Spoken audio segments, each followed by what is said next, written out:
그래서 저한테 만약에 이번 시즌 리그 우승 예측을 다시 하라고 한다면 저 맨시티 할 것 같아. 와, 근데 난 진짜 도쿠 옛날에 좋아했던 사람으로서 이런 방향으로 클 거라고 생각 안 해봤어. 시야랑 패스가 단점이던 새끼야. 그게 강점으로 나오는 게, 이게 말이 되나. 펩 가르디올라는 선수를 진짜 개 좋아하는 걸 넘어서서 걔 인생을 책임져요. 진짜 저러니까 가르디올라 밑에서 뛰고 싶어하는 선수들이 진짜 널리고 널린 것 같아. 저게 진짜 감독의 힘인 것 같아. 펩이 진짜 놀라운 게 사람이 40대 중반을 넘어가면 창의력이 떨어지고 아이디어가 완전 구린 것들밖에 안 떠오른다고 하거든요. 나이 비하가 아니라 실제로 그런 경우가 많으니까. 근데 저 사람은 트렌드에 안 뒤쳐져요. 아직도 이 축구라는 것을 저 50대 아저씨가 계속 리더합니다. 가르디올라의 팀이 지금 세트피스가 좀 많이 아쉽긴 한데 그것만 개선되면 참 좋을 것 같긴 한데, 사실 세트피스는 부가 옵션이거든. 그 세트피스가 만들어주는 골들은 리그 우승에서 그렇게 많은 비중을 차지하지 않아요. 그러니까 리그 우승에서 세트피스가 그렇게 많은 비중을 차지해서 나오는 트로피는 생각보다 적어. 그래서 아스날의 리그 우승 가능성에 관해서 지금도 좀 부정적으로 바라보시는 분들의 근거가 보통 이제 필드골이 부족하다라는 건데, 맨시티 같은 경우는 이번 시즌 통계가 진짜 대단하죠. 오픈 플레이로 만든 득점들이 너무 많아가지고, 일단 현재 지금 경기당 득점 지표 PL에서 1등, 2등 첼시, 3등 아스날. 경기당 실점 지표 또한 아스날 다음으로 지금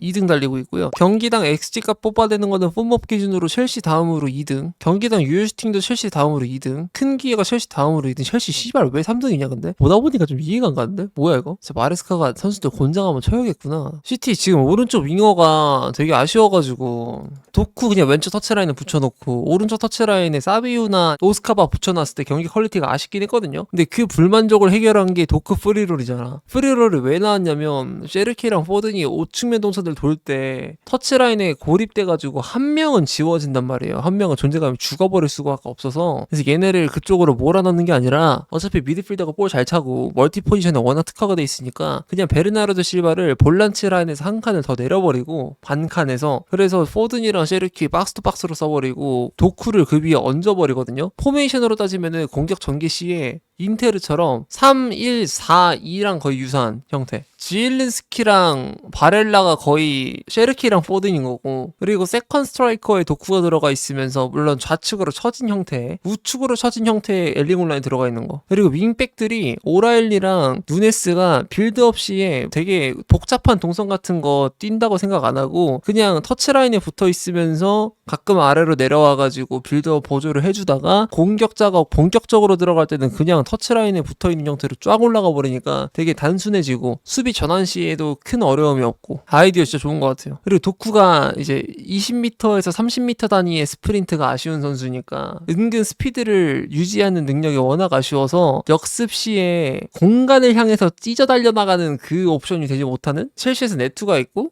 가르나초나 아스날에서는 마르티넬리가 있고 리버풀에서는 살라가 있는데 그런 식으로 옵션이 못 되잖아요. 근데 윙어가 그게 안 되면 진짜 치명적인 단점이거든요. 그래서 도쿠는 지공 상황이 아니면은 큰 메리트를 보지 못하는 자원이 돼버렸고 반쪽짜리 윙어 같은 느낌이 있었는데 중앙으로 옮기는 순간 이 단점이 상쇄돼 버리죠. 전통적으로 공격형 미드필더는 속력이 빠를 필요가 없으니까 일단 이 단점 자체가 딱히 의미가 없어지고, 거기에 더불어서 장점은 볼간스 정말 잘한다, 타라빠 정말 능하다인데 공격형 미드필더에 못 뛰는 이유는 시야랑 키패스가 아쉬웠어서. 동료활용 진짜 못 하던 게 도쿠잖아요. 원래 무슨 이유고 어떤 훈련을 받아서 각성이 되는지 모르겠지만 내가 훈련 내용을 못 보니까, 근데 가운데에 들어와가지고 배급을 잘해주는 걸 보면 완벽하게 해결이 됐고, 도쿠의 문제점이 본머스전에서도 세네시가 계속 혼란의 멘트를 잡고 있는데 그 뒷공간 노리던 게 도쿠였거든요. 로빙 패스 계속 뿌려주고. 그렇게 되면 맨시티는 역습 옵션이 누가 되냐. 엘링 홀란은 신장 대비 제로백이 진짜 개빨라요. 이게 족버그야. 물리학적으로 말이 안 되는 형태인 거죠. 신장이 큰데 유연성이 좋은 것도 말이 안 되고, 신장이 큰데 제로백이 빠른 것도 말이 안 되고, 유연성이라고 하면 걔가 짝발이잖아요. 오른발 마무리에 하자가 있는 편이란 말이에요. 그래서 본인의 왼발 각을 만들어주는 게 습관화가 잘 되어 있어야만 걔는 완성될 수 있는 선수였고, 그래서 본인 또한 사타구니 근육, 엉덩이 근육을 많이 강화시켜서 왼발 각을 억지로 창출해냈는데 굉장히 집중을 많이 했거든요. 득점 시퀀스에서 보면은 골반 개 잘 틀어요. 가속을 함께 받으니까 당연히 무게중심이 앞으로 쏠리는 형태가 나올 거고, 방향 전환을 가져가면 관절을 무리가 갈 수밖에 없어요. 근데 이게 조금 많이 심해져가지고 도르트문트 시절 때 관절 쪽에 부상을 달고 살았던 거거든요. 근데 이건 어떻게 해결을 했냐? 식단 조절하고 체중 감량 이 두 가지를 해가지고 몸 자체를 경량화를 시켜서 방향 전환을 많이 가져가도 몸에 손상이 없는 상태로 유연성을 늘릴 수 있게끔 본인이 몸을 개량을 했어요. 게다가 키가 애초에 너무 크다 보니까 힘 자체는 조금 약화가 됐다 하더라도 충분히 이 정도 힘이어도 다른 센터 뺄 때 충분히 다 눌러버릴 수 있고, 그래서 완전 괴물이 탄생해버림. 물론 제로백은 걔가 타고난 거긴 하지만 무릎 건강, 사타구니 쪽 건강, 실제로 블라우비치 보면은 사타구니 쪽 근육 진짜 약하잖아요. 근데 그런 우려점이 싹 사라져버림. 그러니까 얘가 그래서 역습 시에 윙어처럼 뛰어도 그 어떤 문제점이 없어요. 윙어처럼 속도 경쟁으로 계속 활용돼도 문제점이 없어요. 프리미어리그에서 지금 속도 경쟁이 되는 스트라이커가 생각보다 별로 없거든요. 그나마 요케레스 받고 생각이 안 나. 요케레스가 역습 상황에서 되게 좋은 편이니까. 걔랑 이제 예전에 누네스가 그랬죠. 프리미어리그 그 빅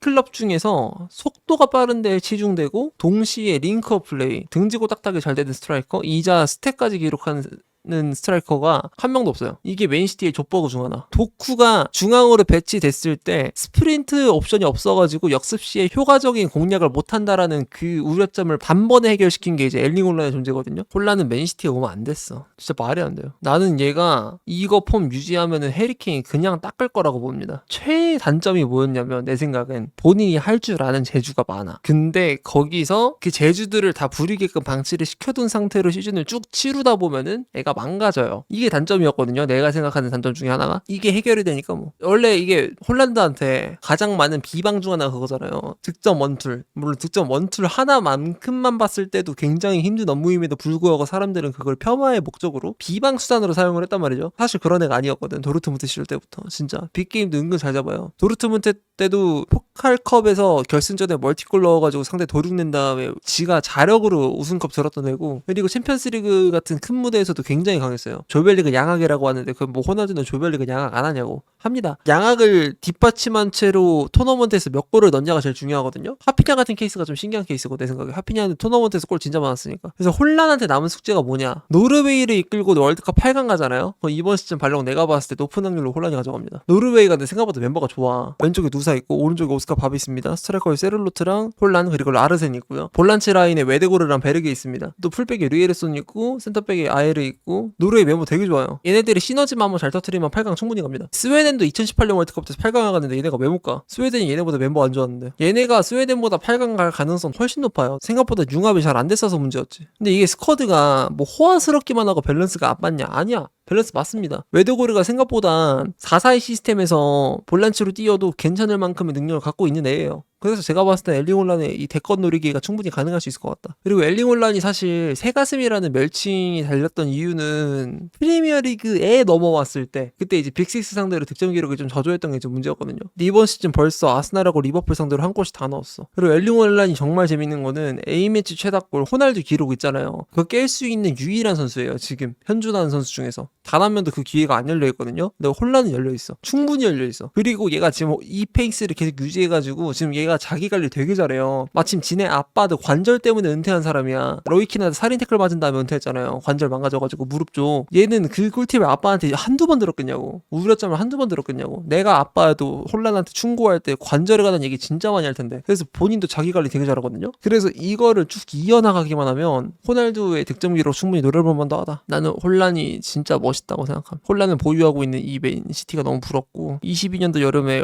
홀란의 바이아웃 2배를 주겠다고 했던 그 비드를 거절한 도르트문트 걔 쌍놈의 새끼들 그래놓고 퓰리식 쳐보낸 씨발놈들을 용서할 수가 없음. 그거 왜 거절했지? 물론 홀란이 안 왔을 수도 있어요. 그리고 엘링 홀란이 진짜 무서운 거 뭐냐면, 여러분 경기하는 거 보잖아요. 옛날 호날두처럼 얘 맨마크 2명 달고 뛰어요. 달고 뛰면서 부순다는 얘기가 아니라 상대 팀들이 얘한테 맨마크 1명 붙이는 거 기본이고, 얘가 공을 잡을 수 있는 시퀀스가 오면 2-3명이 한 번에 바라락 붙어요. 근데 홀란이 진짜 무서운 건 거기서 등 줘놓고 툭 내주는 포스트 플레이가 돼요. 그러면은 공간적인 이득을 진짜 많이 벌어온다는 거거든요. 그런 상황에서 뛰고 있는 공격수가 지금 득점 기록을 이렇게 써내고 있는 거 보면은 과르디올라도 과르디올라고 도쿠의 이 프리롤 형태도 형태인데 이 모든 게 가능하게끔 한 게 홀란이 지탱하고 있어서, 도쿠 프리롤 시도해보기 전까지 계속 맨시티 지탱하고 있던 게 홀란이잖아요. 이번 시즌 맨시티 본머스전 전까지 내 생각에는 진짜 불안했거든요. 계속. 근데 이렇게 만들어준 거, 그나마 좀 저점을 높게 해준 거, 이거 다 혼란의 덕이지. 엘링러 아니었으면 진짜 힘들었어요. 셰르키 복귀 타이밍이나 도쿠 터지는 타이밍이나 이런 거 다 나올 때까지 기다려주고 버텨준 게 포든하고 혼란이잖아요. 그래서 맨시티가 이번에 리버풀전 같은 경우에는 선수 급여도 급여고 몸값도 몸값이고 이렇게 큰 돈을 질렀어. 질렀을 때 이 선수를 어떻게 사용해야 되는지를 리버풀한테 충고를 해준 경기 같아. 니네 돈 많은 거 알겠고 위상 올라간 거 알겠어. 빅사이닝 많이 한 거 알겠고 신난 거 알겠어. 근데 이렇게 써야 돼. 이걸 딱 충고해준 것 같아. 왜냐면은 양 팀이 생각보다 소비액으로 지출한 액수가 이번 시즌 말고 근 5년 동안 봤을 때 차이가 안 나요 별로. 리버풀은 그냥 이번 시즌하고 그냥 팡 몰아쓴 거고 맨시티는 생각보다 매년마다 투자가 좀 굵직하게 있었어요. 지난 겨울 때 또 투자 많이 했고 그렇게 해서 투자해서 살아남은 자원들을 봤을 때는 맨시티가 타율이 더 좋지. 그래서 저한테 만약에 이번 시즌 리그 우승 예측을 다시 하라고 한다면 저 맨시티 할 것 같아. 생각보다 복구가 너무 빨리 됐어. 클럽 월드컵 피로 누적에 관해서 왈가왈부 많았잖아요. 첼시도 그것 때문에 실제로 망가져 있었고 맨시티도 초반에 그 망가지는 그게 좀 보였고 그 다음에 지금 뭐 PSG는 박살나고 있고 물론 그것 대비 생각보다 성적이 좋긴 하지만 맨시티 그래갖고 부상 선수들 진짜 많았잖아요. 근데 지금 딱히 뭐 그게 없잖아. 맨시티 로드리만 돌아오면 돼 진짜. 니코 곤잘레스 오늘 중거리골 넣긴 했는데 생각보다 슈팅 퀄리티는 아쉬웠거든요. 로드리만 돌아오면 내 생각에 다 돼. 왜냐면 니코 곤잘레스는 절대로 이번 시즌에 로드리의 퍼포먼스를 넘을 수 없어요. 내가 봤을 때 단 한 번도 못 넘어. 속된 말로 애새끼. 걔가 아무리 날고 기어봤자 로드리 절대 못 따라갑니다. 로드리 한순간도 못 따라갑니다. 로드리 복귀해야 돼. 이번에 로드리 결장시키고 리버풀 잡았잖아요. 이거 수학 존나 큽니다. 로드리가 진짜 풀핏을 유지해가지고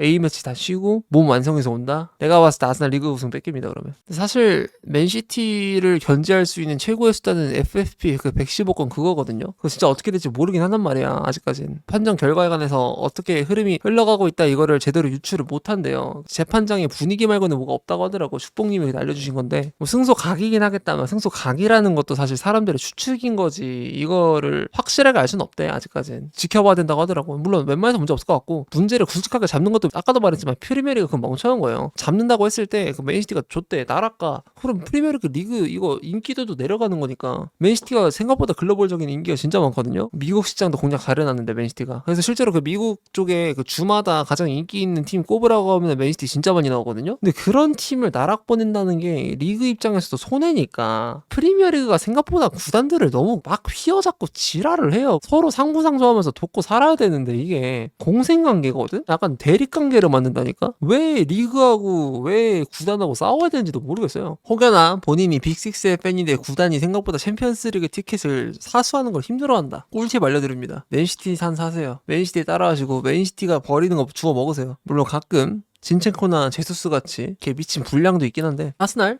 아르테타나 조버같이 맨시티 산 먹고서 잘 살고 있잖아요. 첼시 같은 경우에는 무한한 은혜를 입고 있는 상황이고 뭐 라비아가 좀 아쉽긴 하지만 라비아 실력적으로 뭐 딱히 불만 없으니까. 나 그래서 훌리안 사왔으면 좋겠었어요. 진짜 훌리안 놓친 게 너무 아쉽네. 첼시가 생각보다 관심 별로 안 가졌어. 너무 비싸갖고. 어차피 맞을 FFP 그냥 샀으면 어땠을까 라는 생각을. 왜냐면 첼시가 UEFA하고 사이가 좋아요. 싸바싸바 개 잘하거든. 논란 많이 터졌잖아. 다 자백했어요. 우리가 이거 했고요. 근데를 보니까 로만이 이런 짓 했었네. 아이씨 이 새끼 미친놈이야 그냥. 개 미친 검은 손 이러면서 막 그냥 약간 뒷담 까면서 친해지는 거 있잖아요. 뭐 그런 식으로 해갖고 UEFA랑 사이 좋게 지내고 있는데 사고 좀 더 쳐놓고 사이 좋게 해야지. 좀 아쉽네. 어쨌든 첼시는 시티랑 언제나 동맹인 거 잊지 마시고 우리 라이벌리 맺을 것도 없고요. 생각보다 서로 돈 많이 되고 있습니다. 파머라는 자원이 글로벌적으로 되게 잘하고 있기 때문에 맨시티 유스 팜에 위상이 올라간 것도 사실이고요. 그 팀의 유스 퀄리티가 올라가려면은 실적이 확실하게 있어야 돼요. 게다가 우리가 왜 동맹이냐? 기름 냄새 존나 납니다. 프리미어리그를 대표하는 두 개의 기름 구단. 물론 뉴캐슬도 있긴 하지만 이건 서로 뭉칠 수 있다고 생각하고 적대할 이유도 없어 진짜. 동맹 맞지. 솔직히 공생관계죠. 왜냐면 생각보다 법적 문제나 행정 문제 같은 거에서 시비 걸린다거나 아니 이미지 관련 문제 생기잖아요. 생각보다 첼시랑 맨시티랑 둘 다 욕하는